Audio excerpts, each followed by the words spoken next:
as we get started here, I invite you to ground your feet on the floor, maybe take a deep breath and reflect on the Indigenous lands that you're joining us from. I know here at Railroads, I'm on campus today and I'm super grateful to be on the unceded and traditional lands of this Laguagan-speaking people known as the Sunhees and Esquimalt nations.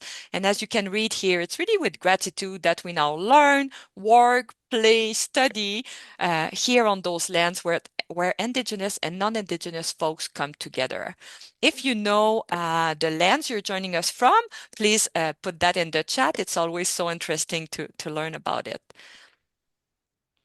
And you're here to learn about the BA in Professional Communication. I hope everybody's in the good room. Thank you for joining us. And you have 1 and 2 program heads today with us. So I'm very grateful because usually we get Geo or Chase, but we have them both today. So that's a bonus for you both. So Chase, I don't know if you want to just say a quick hello and introduce yourself. Yeah, thanks, Nancy. Yeah, my name is Dr. Chaseten Remillard, but at Royal Roads, everyone calls me Chase, and I'm the program head for the on-campus BA in Professional Communications. I'll pass it over to Gio. Thanks, Chase. My name is not Dr. Chaseten Remillard. It's Gio Takach, and I am Chase's counterpart in the online offering of the BAPC program. Amazing. Thank you both. And I have to admit, Chase, that I like that nickname because as a French speaker, Chaseten doesn't sound that good. So thank you for this. And my name is Nancy Prévost-Maurice. I'm an education specialist at Railroad for more than 5 years now. So really talking with all prospects like yourself to get you interested in our program and answer any question you might have. And also in the chat, you'll see some notes from Lisa Murray. She is from the enrollment services team and she's super useful. She knows a lot about the program and she'll add links as we go. And for those of you watching the recording, those links will be shared as well. So you don't have to take all the print screen and everything. We'll share all that with you. A brief agenda for today. So what we're doing, I'll talk briefly about railroads. What's the RRU experience? We'll do a program overview with both the program heads so you can really understand what's the difference between the on-campus and online programs. We'll talk about admission, application requirements, and how to apply, and we'll answer questions as we go. And how to apply is quite exciting because I know some of you are maybe in that funnel. You're already maybe apply, you're already like thinking of like really completing your application. So we'll try to make it really simple for you to understand what Railroad is about. And I won't talk too long, but I'm very passionate. Of course, this is why I work at Railroads, but I love this slide, just giving you in a nutshell who we are. And the vision or the mantra or the motto for Railroad is inspiring people with the courage to transform the world. And this is really what you will find in our classroom with the instructors, with other colleagues, with your schoolmates. It's really about I don't know, kind of getting out of your comfort zone and really learning and pushing your boundaries to become like a better leader or a better citizen, maybe. We have over 70 programs. We have some that are fully on campus, like we'll talk today. Some are fully online. And we also have programs that will be blended, just for you to know. Some programs will allow you to be fully online and you just come a few weeks on campus. That's not the case today, but just for you to know. Average class size, we say about 35 people. Sometimes we have cohort of 10, 15. Sometimes we go up to 40. But this is not like the big I know when I did my bachelor, I was sitting in a classroom, like an auditorium with 200 people, no interaction with my instructors and others. This is not what we offer at Railroads. It's really about small size class and you get to know your colleagues for sure and your instructors. We have about 4,000 students enrolled yearly, over 39,000 alumni from over 92 countries. And why does that matter is that as you go through your studies, but also when you graduate, this is a network that you can use when you look for a job or you want to do a project or some collaboration. I find that alumni at Railroads are really engaged as soon as they graduate. We are one of the only changemaker campus designed by Ashoka. So I think we're about 5 campuses in Canada and only a few in North America to get that designation that is all about innovation, social social change, and education for the good. So you can type Ashoka Campus on Google if you'd like to find more, but we're very proud of that accreditation. And we do a lot of work around zero carbon world and a lot of work around climate action. The classroom, and I know Chase and Gio will have way more experience and tell you about it, but I like to remind you, small classes, accessible and authentic relationship with faculty, so you really get to know everyone in the classroom. And this is also true from the beginning. As soon as you apply to Railroads, you don't become a number. We call you by your name, and people get to know you. Many services at Railroad will call you by your name, so you're not a number. Flexible and personalized learning addresses unique needs, so you can really bring who you are in the classroom and then work with others with different needs and experiences. And I think that brings a lot of richness into the program. Cohort learning for engaging, collaborative outcomes, and bonus, easy registration. And I'll talk about it in a few minutes. But really, that cohort learning, I think, really help people to move on through the program because you follow your folks. And even if it's online, we have a lot of way for you to stay engaged. Learning for the real world, what you learn in the classroom really matters out there. So you're not just learning, I don't know, stuff from like 20 years ago, especially in communication, right? Things change so quickly. So what you learn is really real life stuff that people face in organization, and you can use yourself and your team and your instructor to work on those problems and really gain the knowledge that you need to be ready for your career after. We have, learning extend beyond the classroom. We'll talk about field practice today. And then, we also have some summer programs and exchanges that you can do depending of the model that you want to go through. And before I pass it over to my lovely colleagues, I just want to share like one of the good story. I was lucky enough to work with the career services team for the past 2 years, and I met Alexis, and she's a grad from the BAPC. We like to call the Bachelor of Art in Professional Communication BAPC. And I just love that she kind of created a role with Women in Need. This is a local organization here, and she did her field practice, and then they like her so much that they hire her and they created a full new role for her, and she's still coming to campus giving back to the community. And our quote is, you never know who might notice your unique strength and be willing to create a path for you. So I think that really speak to the engagement and the collaboration that you get at Railroads from your cohort and also from the instructors and all the departments around. So that's a success story I like to share, and I'm sure my colleagues will have way more for you.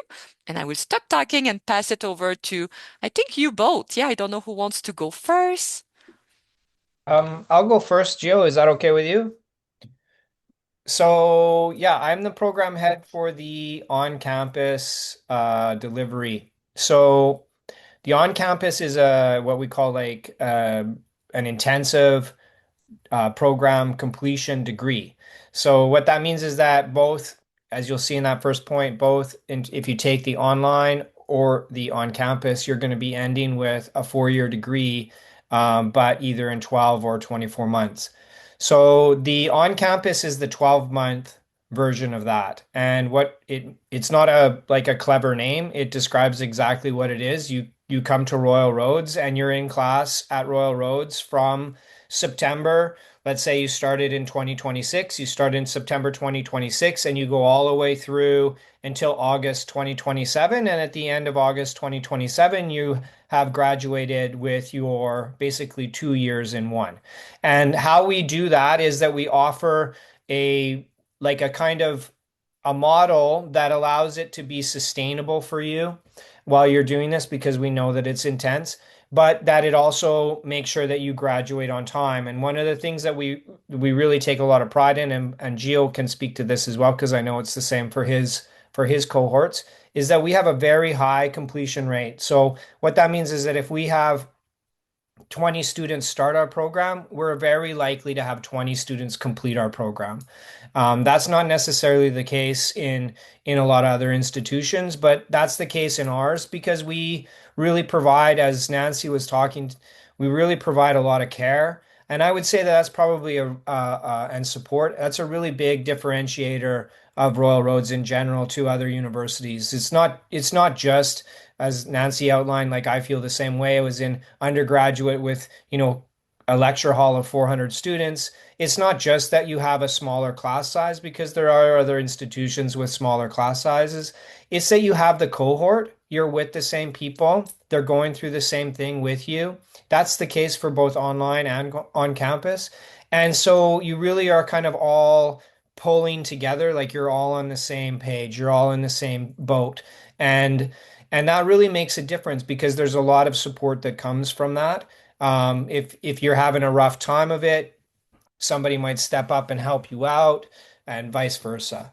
And also, I think beyond just the cohort is the prox. I always say it's the proximity to your profs and to your program teams. We know all of you by first names. You know us by first names. That we're having this conversation with you, and it's not just Nancy, but that we're here with during this recruitment session. That's like speaks to our values, which is that we really do care and we really want to make sure that you get the best and the most out of your experience at Royal Roads.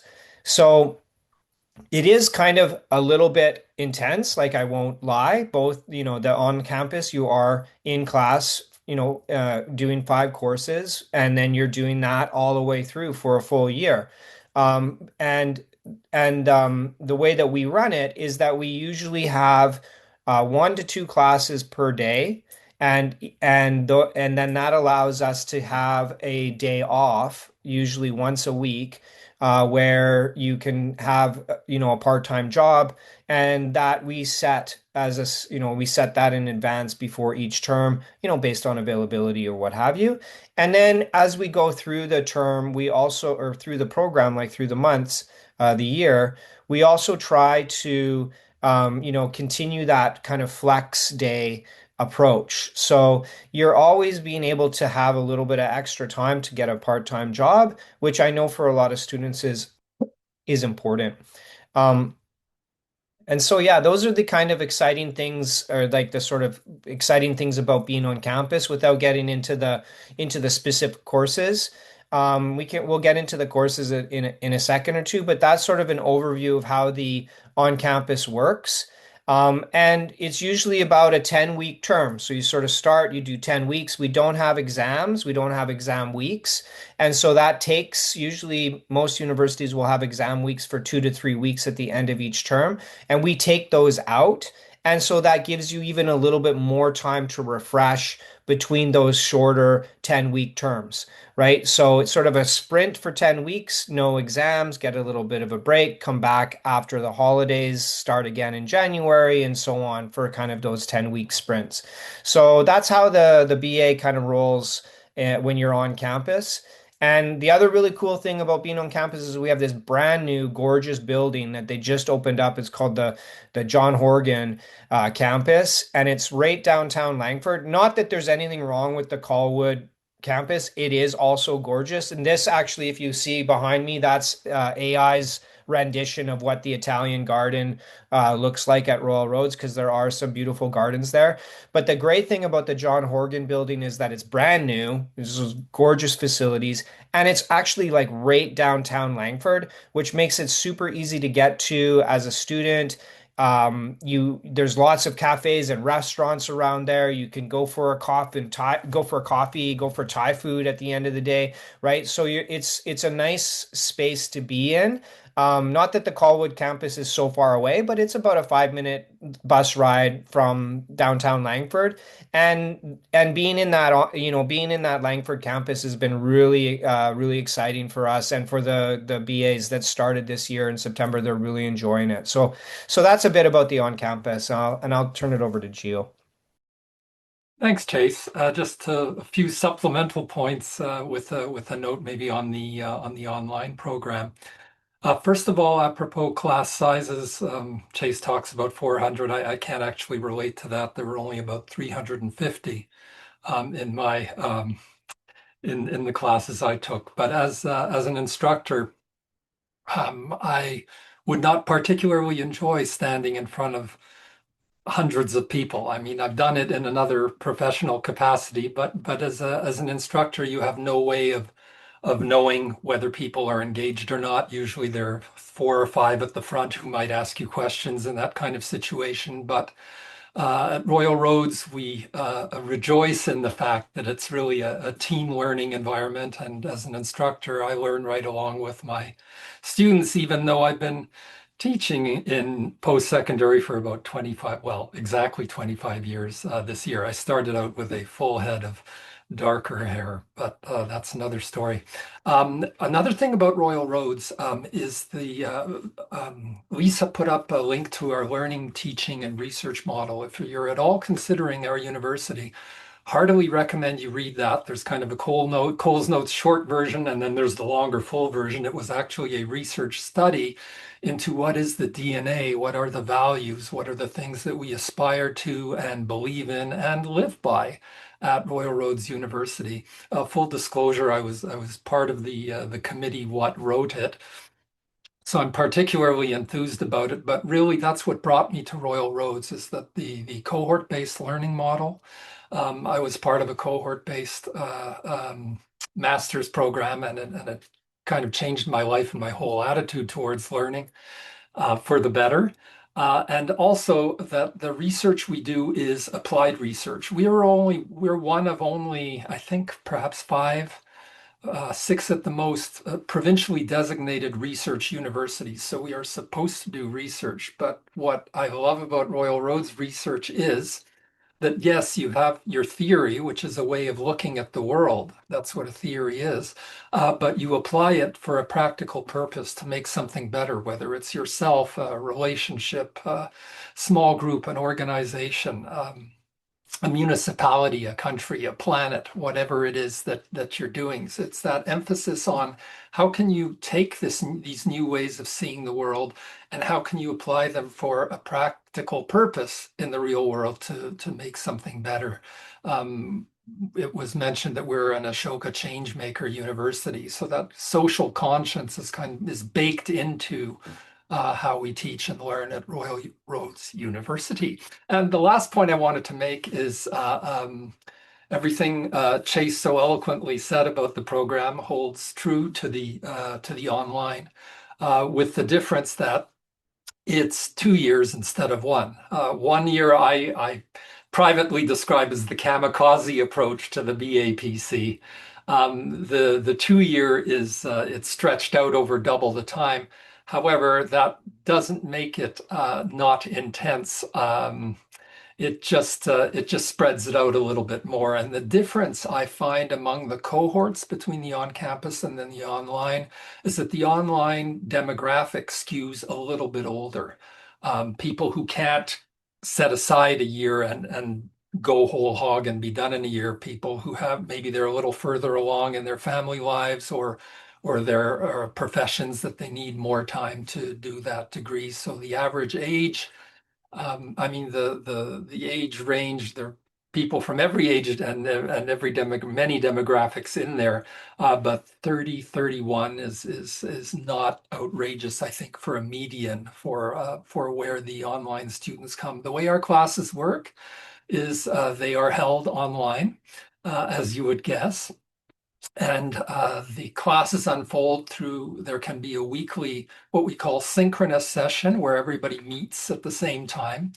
I usually decide, I take a poll and we go by the most popular time that the students vote on. And that's when it typically takes place in the early evenings, but we have to allow for the fact that people in time zones east of us get to evening earlier than we do on the wet coast. So we try to come up with a solution that fits the most people.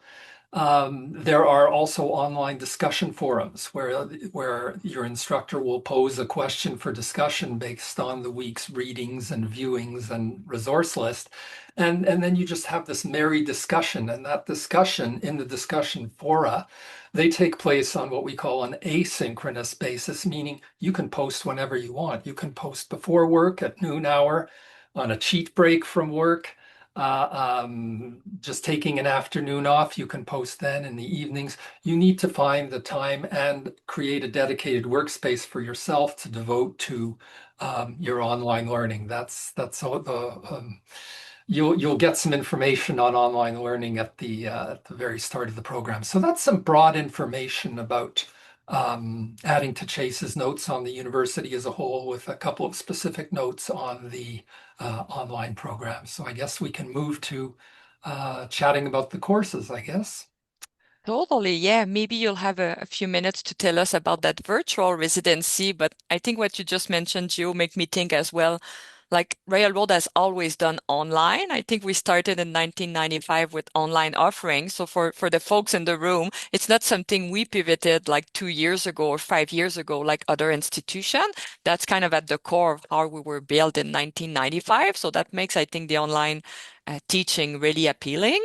And something that I often laugh about, one of my new colleagues, she said, "Wow, when you call at Railroad, actually a human will pick up and talk to you." And I said, "Oh wow, I take it for granted." But it's true at Railroad, you have that service level. And Lisa's team, for example, in enrollment, they will meet with you on Zoom or in person. So you really get that one-on-one time that you need if you need any of our service as a prospect student or also as a student or even as a graduate. Do we need to add anything here? Do you want me to move to the next one? I'm just going to add a plug, Nancy. Formidablement dit, je crois. Just a quick note on the Center for Teaching and Educational Technologies. A shout out to these good folks. They work with our instructors, and we work them. Chase and I work with them as program heads. These are the geniuses who are behind online learning. They've got advanced degrees in the subject and lots of experience. And it's something that we're quietly proud of, or not so quietly, at Royal Roads, the fact that we really do understand what online teaching and learning are. It's not just a pandemic substitute, but it's something that has been designed specifically with adult learners in mind since 1995, as Nancy pointed out.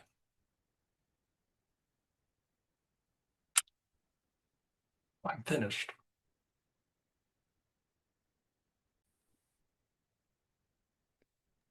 So Chase, you want to start us off? yeah, sure. I mean, I guess we kind of jumped right in, but we didn't really ask the big question, which is why would you want to study professional communications? And what is professional communications?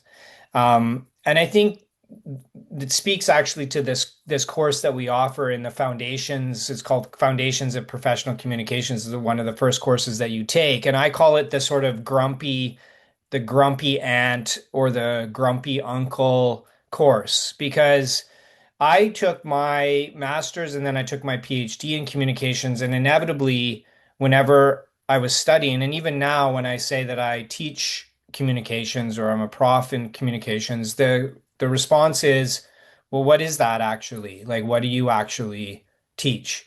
And so that's the sort of foundations of professional communications course, which is that you go home. I always say you come to Royal Roads sort of having a sort of idea of what communications might be, and then you take your first term, and then you go home at the holiday break and you meet that grumpy aunt or uncle, and they're like, "So, you're taking communications? What is that?" And you're like, "Well, it's all of these things." And so one of the best ways to sort of know what professional communications is to sort of see where our graduates go and what kind of work that they do. And we have our graduates go in all kinds of different places. We have graduates that go into what I would call like the creative industries. That means that they go on to be people who are creating film, they're creating uh, communications collateral for businesses. They're creating social media. They're creating all kinds of really interesting content. right? And so we do have people who become creators. We have people who go into places like, your kind of classic areas of like advertising or public relations. We have people who go into more corporate spaces where they work in corporate communications or organizational communications, right? So they might find themselves working for a big organization. And at the core of all of the things that they're doing, sometimes they go out and be freelance journalists. Sometimes they take our degree because they're really interested in going into law or into education, and they want a quick degree, like they want to be able to get their first degree under their belt so they can go on and do those professional degrees. Like that's another pathway that we've seen. And sometimes we get students who just are like, I want to stay in school, and they go on to take a master's. Sometimes they come and take a master's with us. Sometimes they go all the way to places like Chicago or wherever, and they can go and take their degree anywhere they want to go in the world. At the core of it, communications is really kind of a crazy space to be in. My mentor when I was taking communications as for my PhD, and Gio knows Dr. David Terrace. He's no longer with us, but he was a really smart man. And when it came to communications, he would say, communication scholars or people who study and work in communications are sort of like the surfer on the tsunami wave. Like you're you're you're on the kind of top of this huge thing that's moving very, very quickly. And you are not just like the people who are sitting there looking at the wave coming because you're part of it. And you're trying to understand that wave and work with that wave as it continues to go forward. And, you know, when social media came out, in the mid noughts, that we thought was going to revolutionize, and it did revolutionize communications as we understood it. It just ran through all kinds of things. And now everyone knows sort of social media. Like everyone is a social media native. Basically, have we all live part of our lives through social media. But now we're living this next tsunami, which is AI. And we don't know exactly where AI will take us. And so, at the core of what communications is all about is really trying to understand these instances of technology, because oftentimes communications is forwarded through technology. These changes in technology, I mean, it could be a book, right? Think of the printing press, think of the radio, think of the television. These are all technological changes.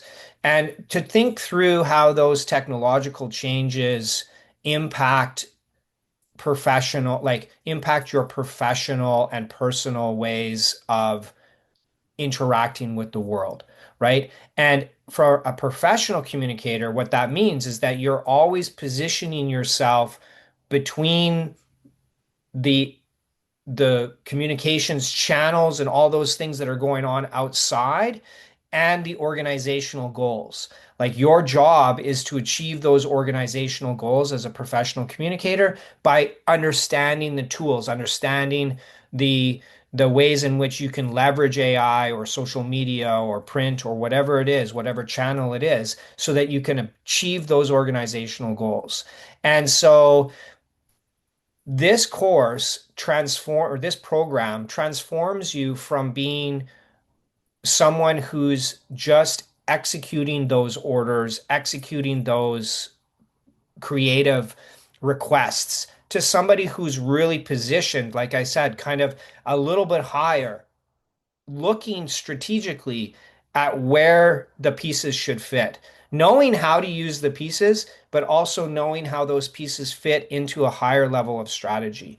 And so our students really become like pracademics, right? They understand the theory and they understand the practice, and they can bring both the theory and the practice together to make conscious and like intentional, purposeful and meaningful change through use of communications, right? And And I've been talking a lot about, I know that Gio, his favorite stuff to talk about is like interpersonal and relational communications, and he's really building a strong expertise in Indigenous knowledge. So I'll let him speak to that side of communications work because that's also part of the program. But it's going to be the same, which is at the core of it. It's about how do you achieve organizational goals in a professional setting through all of these different mechanisms by which and channels that we call communications. And so for me, I'm interested in AI. I study AI. I'm building a course in AI. I'm interested in social media. I teach the social media courses. So this is my like sort of place that I feel really interested and it just changes every day. So, but at the core, that's kind of what we're trying to give you at the end of the day when you move through the program in terms of the actual content. And Gio, do you want to speak maybe to the other side of things like the face-to-face and like presentational and oral and persuasive and relational kind of parts of the curriculum? I would be delighted, Chase. My standard line in meetings with Chase is I should just have a nice sign made that says, what Chase says, what Chase said. Um, as was explained to me by I think our senior colleague in the school, the great David Black, he has kind of a three-point model for the foundations, the cores of the program, the technical or the practical, as Chase mentioned, the scholarly or academic or research, which kind of is ways of thinking about things, and then the third leg of the stool would be creative, where you bring your fullest creative self to the work that you do at Royal Roads. You can tailor your assignments to fit your own professional and or personal interests. And I think that's a strength of the program too. And as an instructor, it's a delight for me because you get to see students applying what they're learning to their lives and to their work, and you get to see the arc of that growth over their 2 years with us. And it's quite, I'll admit, to perhaps mildly geeky delight and perhaps Chase will join me in this because we usually end up sitting next to each other. It's a height thing. At convocation, we do enjoy watching people cross the stage. We do a nice personal convocation here at the school. So basically, we are in the middle of a 5 year review. We Every program at Royal Roads University is required to do a review of the content and processes of its course offerings. Why? So we can stay relevant to serve the needs of the market and society in BC and beyond. And Chase and I are beavering away at that almost as we speak. So some of what we're about to talk to you about in terms of our course offerings will be slightly configured, but I think the core of what the program is about, you will see reflected. We see the program as divided into 4 terms or 4 acts.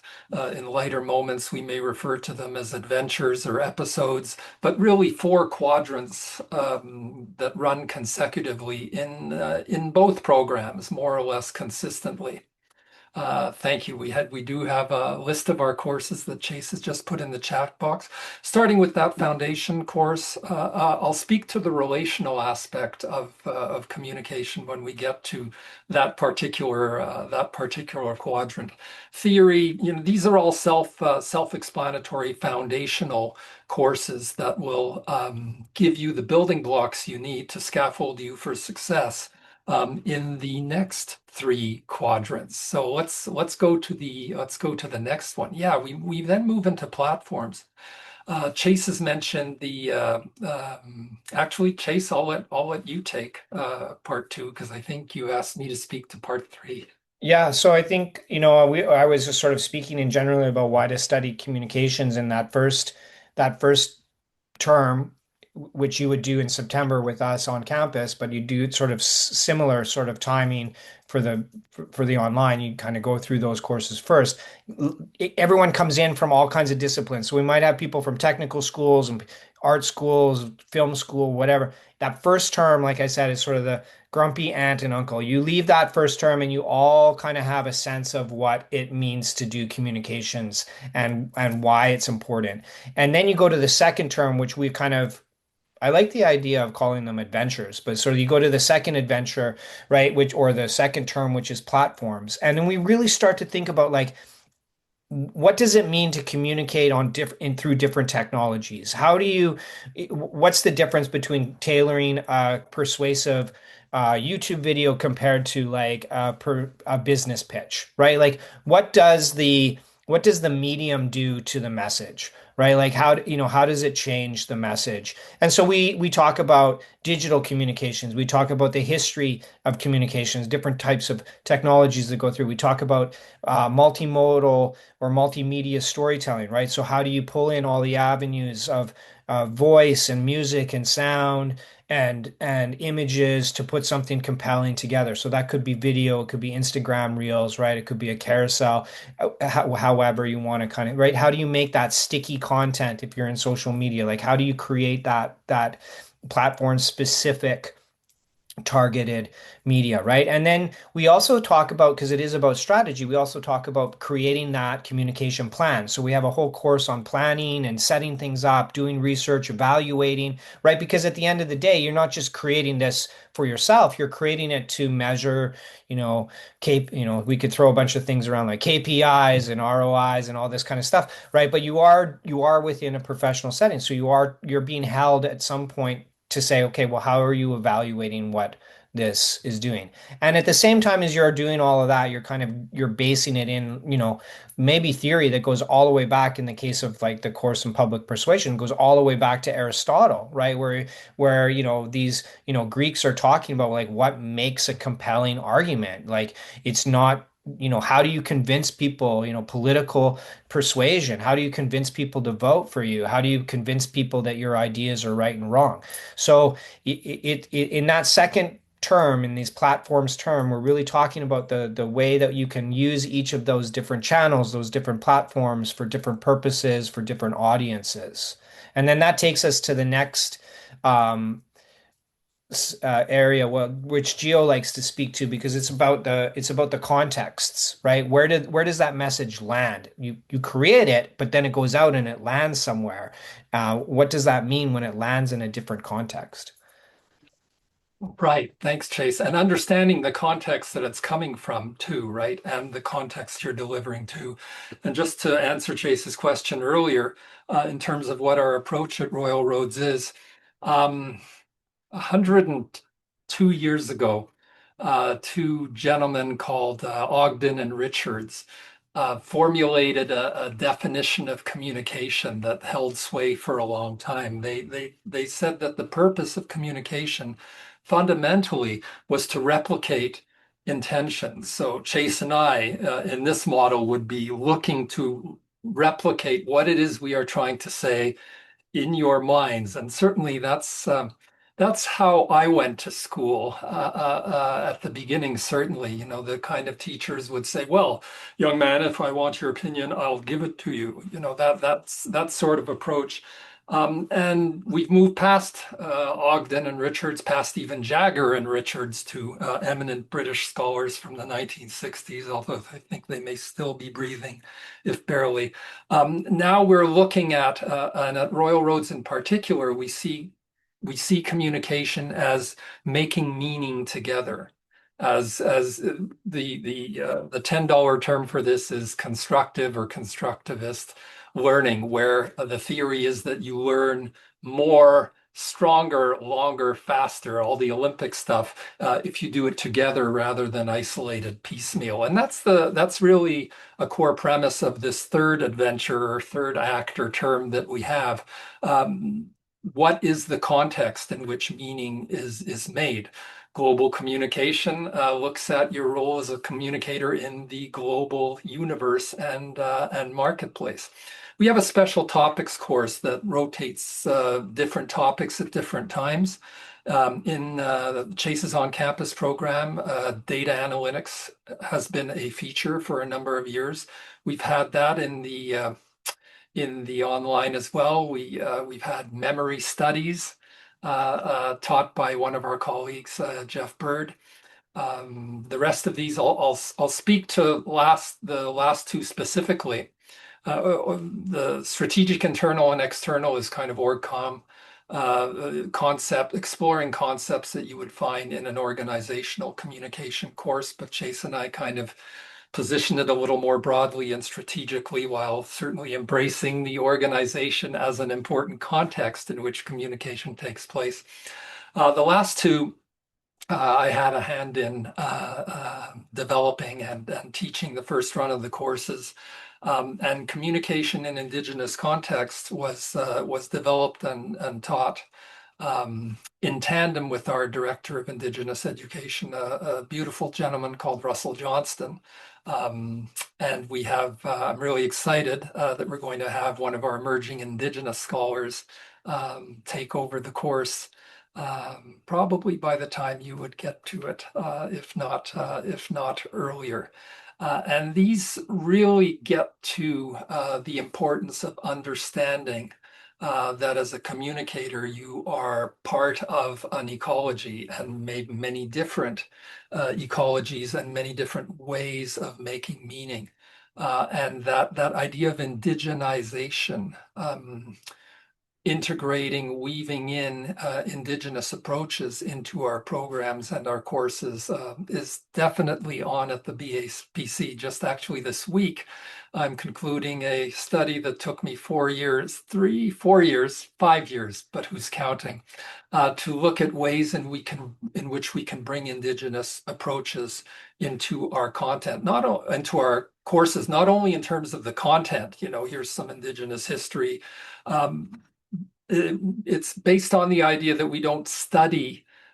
We do have Indigenous students. We don't study Indigenous histories and peoples like we do something under a microscope. Rather, we try to learn and explore Indigenous approaches through Indigenous texts and Indigenous speakers, and sometimes land-based learning. Online, there are some variations of this, as you can imagine, through the voices of Indigenous knowledge keepers and teachers.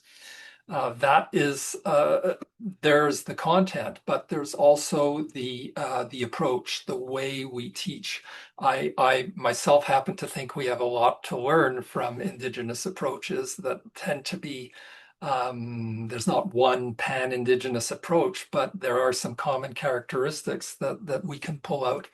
They tend to be heavily community focused and relationship based. And I think in the communication program, we've got a lot to learn about that. And that's the learning that we hope to pass along and to do together with our students, and really understanding how you position yourself in relation to these different kinds of knowledges and different ways of knowing and being in the world, which brings us to our fourth and final act. And Joe, I'm sorry to cut you, but someone sent me a message and I appreciate that. Someone was saying, I'm actually looking at those skills about AI and about how to work with indigenous communities. So that's wonderful that you both touch on it because it speaks, I guess, again, volume about that we stay accurate with our programs and we're really trying to meet the needs of our communities and organization as well. Thank you, So, Nancy. I yeah. needed that. And thank Chase, you to the over to person you. who wrote to me. That's perfect. Thank you. Yeah, and so then you finish. So each of these acts are 5 courses, right? Total of 20 courses that you're going to be doing with us to finish off your degree. They're over 2 years with Geo's cohorts or 1 year with mine. And the last 5 courses, we touch on a little bit more theory. We kind of bring together the intercultural and interpersonal communications between cultures in there as well. But I'll touch upon the portfolio and the field study, because this is sort of the way that the course is designed to end, is that at the end you're creating a kind of professional business card for yourself online. We call it a portfolio and capstone. So what you're doing is you're bringing together all of your learning that you've done and the projects that you've done over the course of your time with us, and you're putting them all into like a really nicely wrapped presentation online. And you work with somebody who's, is an expert in HTML, like in website design and sort of information hierarchy and writing for the web. And so you're learning those skills, which are really important skills, but you're learning them for yourself. And you're also learning how to position yourself on um, on LinkedIn, and build a good bio and like present yourself as sort of as a forward-facing professional that you could, if you wanted to, go and start gathering contract work, right? That could be the beginning of a business landing page for a communications consultancy. That's also how we kind of envisioned it.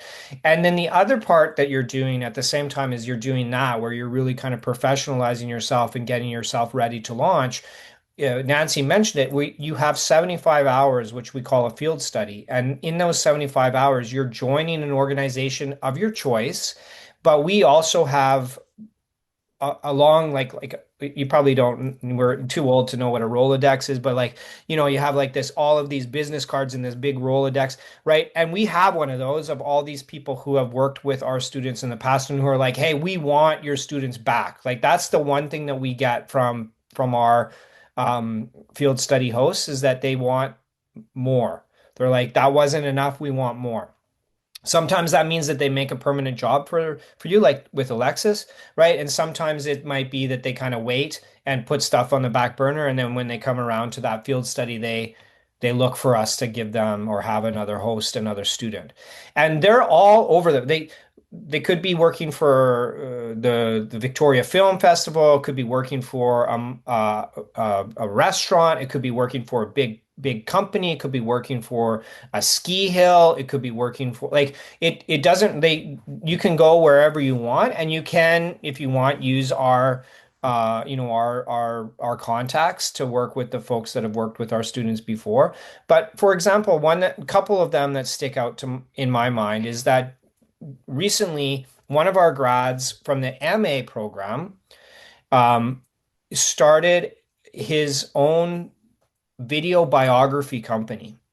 And he was a creator before he came into the MA, but then after that, his career just skyrocketed. And he has done these private video biography films for people like Oprah Winfrey, um, Meryl Streep, like top A-lister people, Katy Perry, I think.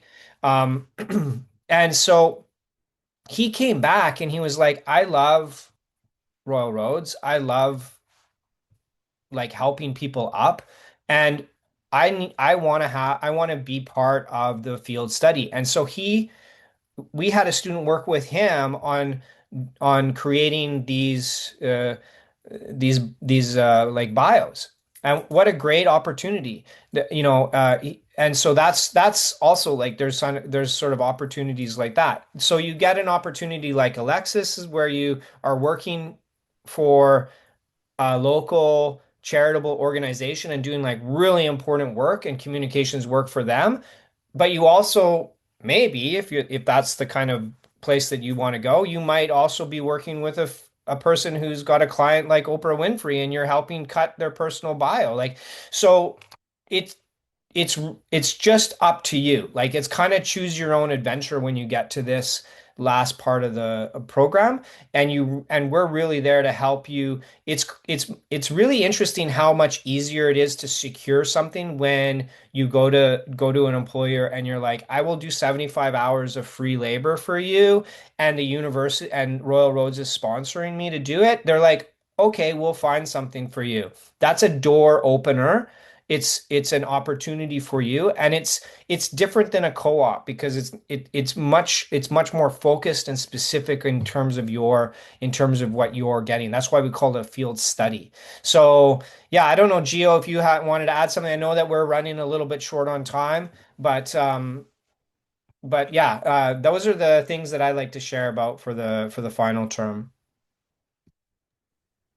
Thanks, Chase. I think we should go to Nancy. I think she might have a few more points to make. Thank you so much to both of you. I feel that I can sit here and listen all day long. It's so interesting.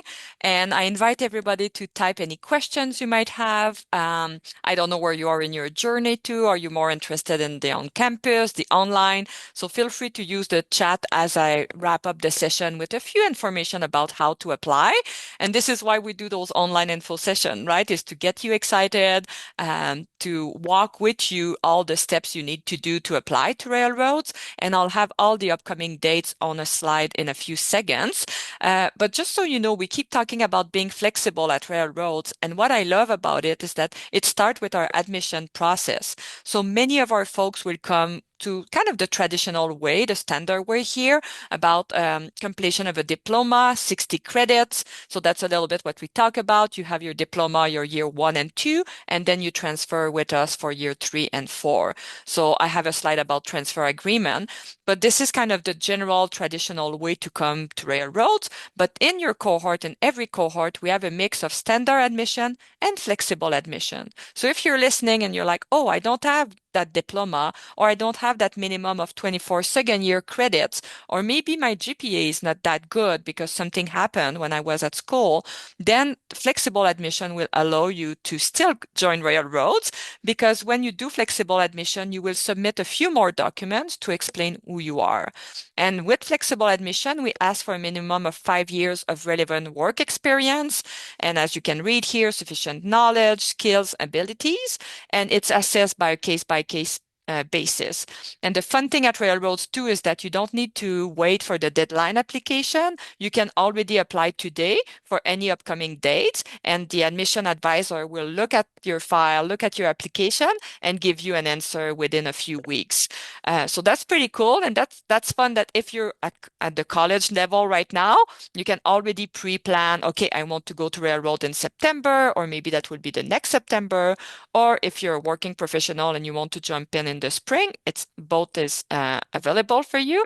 And flexible and standard, a question I get all the time. It's not something that you have to check when you apply to railroads. It's really something that our advisor will determine depending of your profile. And if, like myself, English is not your first language, then you will have to submit the English requirement, language requirement, it's how it's called, and you have the detail here. But again, you don't have to do that alone. On the website, we walk you through step by step how to do that. And the transfer, I think many of you are coming from College Partner. So what I love about Railroad is that we did that work. So you don't have to sit with someone and look at course by course what can apply to railroads. We have done that work before. So I'll just show you, like, this is most of the colleges here that we work with, that Chase, Geo, all the team have done the work before. So they know that when you complete the diploma from those, like the diploma specific one, you can directly transfer to railroads. You don't have to sit with an advisor and look at it. Really, your diploma will enter you to what we call year 3. So I think you can take a print screen of it, or you can ask question in the chat again. I'm going quickly, but it's just because this slide, I think, really summarize everything you need to know. So to apply, you go to the website, you pay a small fee of $139.43, and then the student portal will open, and then you can start submitting your document. If you're coming through standard admission, you have that diploma, that will be maybe the official transcript will be the only thing required. If you're still working through your degree, you can send an unofficial transcript for now, but then to be admitted, you will need that official transcript. If you're coming through flexible admission, then we'll ask you to submit a few more documents. So a detailed resume, personal statement, 2 letters of reference. So this is additional documents. And again, it's not a surprise. You will see them in your portal when you need to submit them. So it's pretty straightforward. And again, that gives a lot of chances for you to get in the traditional way or the flexible way. And the flexible way, don't look at those documents like, oh, it's extra work. It's actually pretty fun to do, to build your resume and build your personal statement or letter of intent as the why, like who are you? What did you do with your work experience, volunteer experience, and why do you want to take the program and where do you want to go? So you kind of have the space to tell us your story. And this is again on the website. You really find all the prompts that you need to do all those steps. And I just want to show, I know someone was asking me when's the next intake. So here you see online will be March 2026, 2027. And then the on-campus one, we have September coming up. And then we have the September of next year. The application deadline is usually about 3 months prior. But again, you don't need to wait at all. December 23rd, for example, you can already apply today. Everything is on the website and ready for you. And I just want to quickly mention the services available. Lisa's team is enrollment services. You can book directly via the website, via LibCall. You can also email learn.more@royalroads.ca to connect one-on-one with one of them. And we know that going back to school or continuing your education might be a big decision. So we have a team at the Financial Aid and Award that can walk you through again, depending where you are, where you're from, all the loans and grants available. So we have sometimes it can be $500, sometimes it can be 5,000. So please find the time, I would say, to explore, because I feel that sometimes student or prospective student don't take the time to explore and they have access to more funding than less. So this is my little 2 cents. And a big thank you. And I see questions, so I'll stop sharing and we'll see. We can stay online a few minutes if you want to unmute and ask specific questions too. Thank you so much, Gio and Chase. That was wonderful.